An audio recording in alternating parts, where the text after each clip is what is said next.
Amaravati capital సిటీలో ఈరోజు trunk roads కావచ్చు, లేఅవుట్స్ రోడ్స్ కావచ్చు, ఎంతో వేగవంతంగా వర్క్స్ జరుగుతున్నాయి. అయితే ఈ నేపథ్యంలో వర్షాకాలం సీజన్ రాబోతుంది కాబట్టి ఈ వర్క్స్ జరిగేటప్పుడు కొండవీటి వాగు, పాలవాగు ఈ రెండింటి మీద కొన్ని బ్రిడ్జెస్ ఉన్నాయి. 69 బ్రిడ్జిలు కట్టాలి మొత్తం. కొండవీటి వాగు, పాలవాగు రెండింటి మీద 69, అంటే పాలవాగు మీద 30, కొండవీటి వాగు మీద 32, గ్రావిటీ కెనాల్ మీద 7 బ్రిడ్జెస్ వర్క్ జరుగుతూ ఉన్నాయి. ఈ జరిగేటప్పుడు రేపు వర్షాల వల్ల work flow ఆగొచ్చు.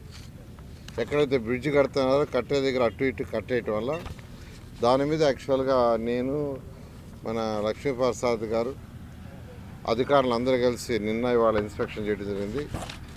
ఇవాళైతే N9 Kondaveeti Vagu N9 రోడ్ని మీద బ్రిడ్జ్ కడుతున్నారు. కొండవీటి వాగు మీద N9 రోడ్డు మీద బ్రిడ్జ్ కడుతున్నారు. అదేవిధంగా N8 దగ్గర కడుతున్నారు, N7 దగ్గర కడుతున్నారు. వాటిని యాక్చువల్గా వాళ్ళ ఇన్స్పెక్షన్ జరిగింది. అయితే ఎక్కడైతే బ్రిడ్జ్ కడుతున్నారో బ్రిడ్జ్ దగ్గర పనులు జరిగేటప్పుడు వాటరు ఆ బ్రిడ్జ్ కింద పోలేవు. ఎందుకంటే అటు ఇటు కట్టేసి చిన్న డైవర్షన్ చేస్తున్నారు, వెరీ స్మాల్ డైవర్షన్. అయితే రేపు ఫ్లడ్ వస్తే ఆ డైవర్షన్లో వాటర్ పోగలవా లేదనే దాని మీద యాక్చువల్గా ఇన్స్పెక్షన్ చేయడం జరిగింది. అది చాలా చిన్న డైవర్షను. ఎందుకంటే ఇప్పుడు వచ్చే వాటర్ చాలా కొద్దిగా, ఇప్పుడు వచ్చే వాటర్ అంతా పొలాల్లో లూజ్ వాటర్ కానీ ఏదైనా కొద్దిగా చిన్న నీళ్లు పడితే వచ్చాయి. కానీ రేపు రైనీ సీజన్లో హెవీ రెయిన్ వచ్చినప్పుడు వాటి మీద పోలేవు కాబట్టి ఇమీడియట్గా వాటిని మరికొంత వైడెన్ చేయమని యాక్చువల్గా ఇన్స్ట్రక్షన్ ఇవ్వడం జరిగింది.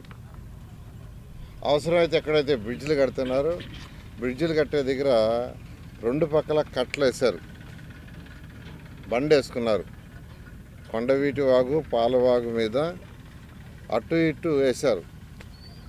వాటిని అవసరమైతే ఇమీడియట్గా తొలగించమన్నాం, పరిస్థితులను బట్టి తొలగించమన్నాం.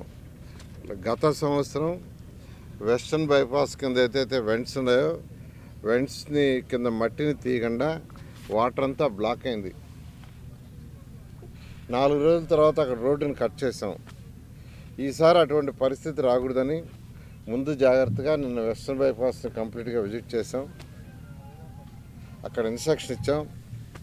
దాదాపు దాని కింద ఉన్న మట్టి, వెంట కింద ఉన్న మట్టి అంతా తీసేస్తున్నారు. వాళ్ళు అడిగింది 10 days అని అడిగారు. 10 daysలో పూర్తిగా తొలగిస్తామని. కాబట్టి గత సంవత్సరం వచ్చినట్టు వెస్టర్న్ బైపాస్ కింద ప్రాబ్లం రాదు. అయితే కొండవీటి వాగు, పాలవాగు దగ్గర ఎక్కడైతే బ్రిడ్జిలు కడుతున్నారో అక్కడ ప్రాబ్లమ్స్ వచ్చే పాసిబిలిటీ ఉంది.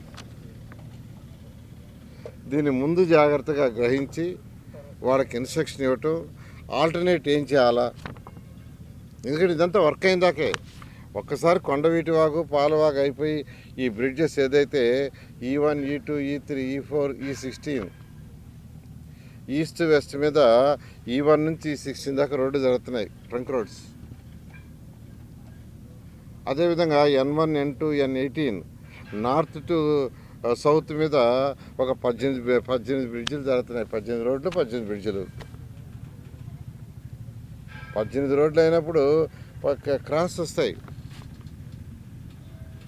సో వాటి వల్ల వాటర్ అబ్స్ట్రక్షన్ వెనక తన్నొచ్చని ముందు జాగ్రత్తగా యాక్చువల్గా నిన్న ఇవాళ విజిట్ చేయడం జరిగింది. ఎక్కడైతే డైవర్ట్ చేశారు, ఇప్పుడు ఇక్కడ మనం డైవర్ట్ చేసిన దగ్గర చూస్తే ఇక్కడ రీజనబుల్గా వెడల్పుగా ఉంది. అదే N7 దగ్గరికి పోతే ఆ డైవర్ట్ చేసిన కెనాల్ కేవలం 4 అడుగులు వెడల్పు ఉంది. 4 అడుగులే. రేపు ఫ్లడ్ వచ్చినప్పుడు 4 అడుగుల ఫ్లో కాదు. అందుకని దాన్ని కొంత వైడెన్ చేయమన్నాం.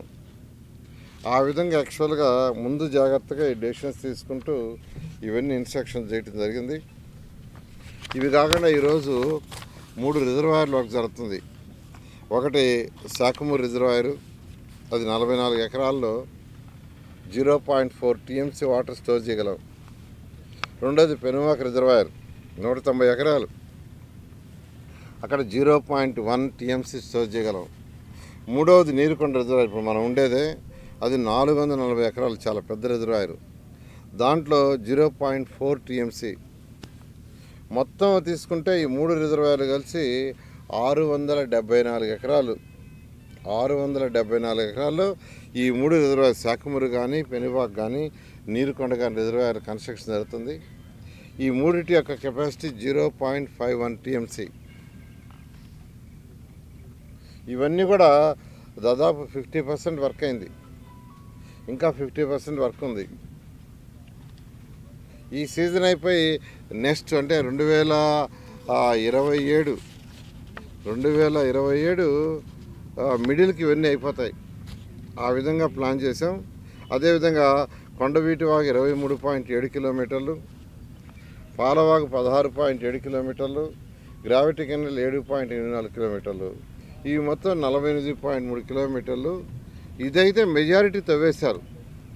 కెనాల్ మెజారిటీ ఏదైతే చేయాలో 48.3 కిలోమీటర్ పూర్తయింది. అయితే ఎక్కడైతే బ్రిడ్జెస్ వస్తాయో, ఎక్కడైతే బ్రిడ్జెస్ 69 ప్లేసుల్లో వస్తాయో అక్కడ వర్క్ జరుగుతూ ఉంది. ఆ బ్రిడ్జెస్ పూర్తి కావడానికి 2027 మార్చి ఏప్రిల్ పూర్తవుతుంది. అయితే అక్కడ వాటర్ అబ్స్ట్రక్షన్ అయ్యి వెనక్కి తన్నొచ్చు అని ముందు జాగ్రత్తగా ఈ ఇన్స్పెక్షన్ చేసి వాళ్ళకి ఇన్స్ట్రక్షన్ ఇవ్వడం జరిగింది. ఓకే, ఖచ్చితంగానండి. ఒక 3 to 4 months బ్రేక్ వస్తుంది. అందువల్ల ప్లానింగ్లోనే సంవత్సరంలో 9 నెలలే వర్క్ జరుగుతుందని ముందే ఎస్టిమేషన్ వేశారు. వాళ్ళకి ఇచ్చిన ఏదైతే 3 సంవత్సరాలు లేఅవుట్స్, 2.5 సంవత్సరం ట్రంక్ రోడ్స్ టైం ఇచ్చామో దాంట్లో ఎవ్రీ ఇయర్ ఒక 3 నెలలు వర్షాల వల్ల వర్క్ జాప్యం జరుగుతుందని క్యాలిక్యులేట్ చేసే ఇచ్చారు. Okay, thank you.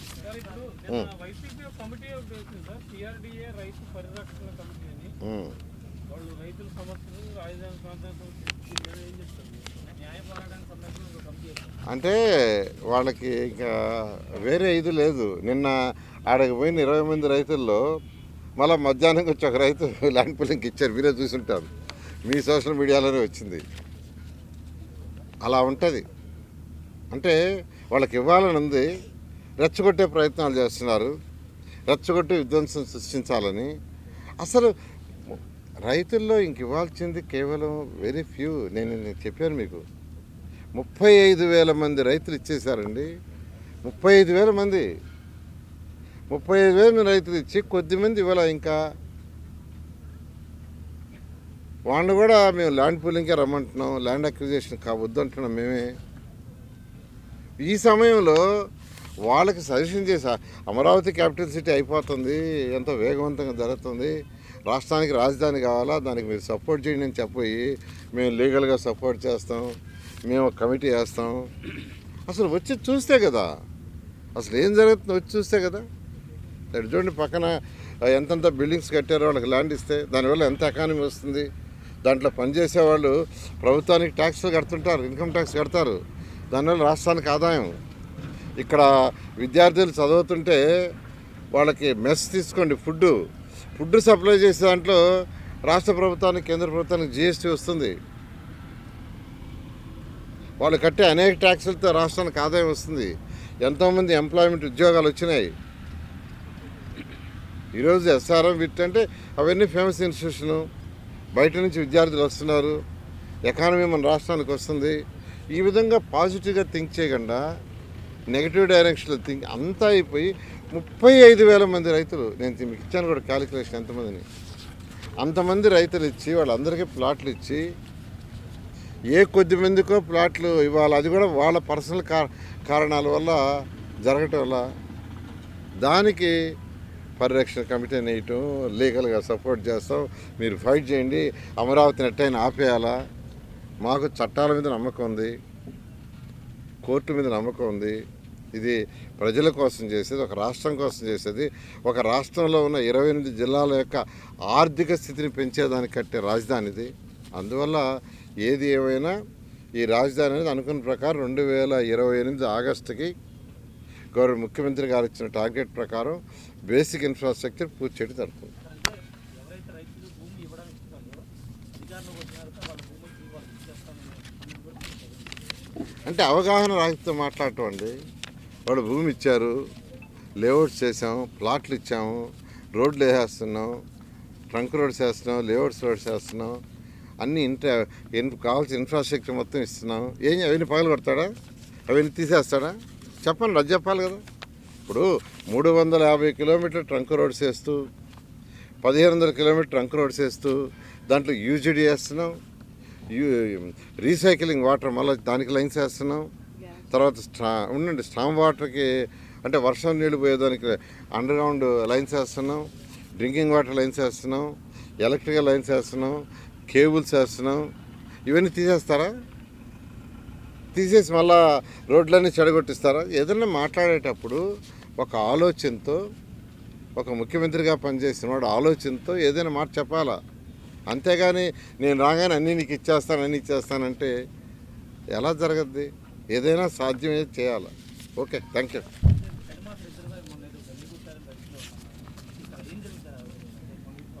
అంటే ఏదైతే మనకు పంపింగ్ స్టేషన్లు ఉన్నాయో, పంపింగ్ స్టేషన్లో 15 మోటార్స్ ఉన్నాయి. వాటిని వర్షాకాలం వస్తుంది కాబట్టి వాటిలన్నింటినీ సర్వీస్ చేసుకుంటున్నారు. సర్వీస్ మోటార్స్ ఇంకా 3 మోటార్లు సర్వీస్ చేయాలా. ఆ 3 మోటార్లు కూడా 10 రోజుల్లో పూర్తవుతాయి. ఈ నేపథ్యంలో అక్కడ గట్టేశారు. ఎందుకంటే ఆ మోటార్లు పెట్టిన దాని ముందు ఒక చిన్న ట్యాంక్ చేశారు. ఆ ట్యాంకులోకి వాటర్ వస్తే దాని నుంచి పంపింగ్ చేసే సిస్టమ్. ఆ ట్యాంకులోకి నీళ్లు రాకుండా యాక్చువల్గా అడ్డేశారు. ఎందుకంటే సర్వీస్ చేస్తున్నారు కాబట్టి. అందుకని వచ్చిన వాటర్ని డైవర్ట్ చేయడానికి ఒక చిన్న గట్టుని తీశారు. దాన్ని రాద్ధాంతం చేస్తారు. క్లియర్గా ఏదైతే పంపింగ్ స్టేషన్లో పంపింగ్ సర్వీస్ జరుగుతున్నాయో 15లో 12 అయిపోయినాయి, ఇంక 3 ఉన్నాయి. అది కూడా 10 రోజుల్లో పూర్తి చేస్తామన్నారు. సో వాటర్ సక్ చేసి బయటికి పంప్ చేయడానికి ఒక చిన్న రిజర్వాయర్ చేసుకున్నారు. ఆ రిజర్వాయర్లోకి ఇప్పుడు వర్షపు నీళ్ళు రాకుండా వాళ్ళు అడ్డు కట్టేసుకున్నారు. ఎందుకంటే దాంట్లోకి నీళ్ళు వస్తే మళ్ళీ ఇబ్బంది పడుతుంది. సో మనం వచ్చిన చిన్న వర్షానికి కొద్దిగా డైవర్ట్ చేశారు వాటర్, దానికి రచ్చ చేశారు. అంటే ఏదైనా ఒక స్టడీ చేయాలా, తెలుసుకోవాలా, మాట్లాడితే బాగుంటుంది. ఏమీ లేకుండా ఇష్టం వచ్చినట్టు మాట్లాడి ప్రజలను అడ్డదారులు పట్టించడం కరెక్ట్ కాదు.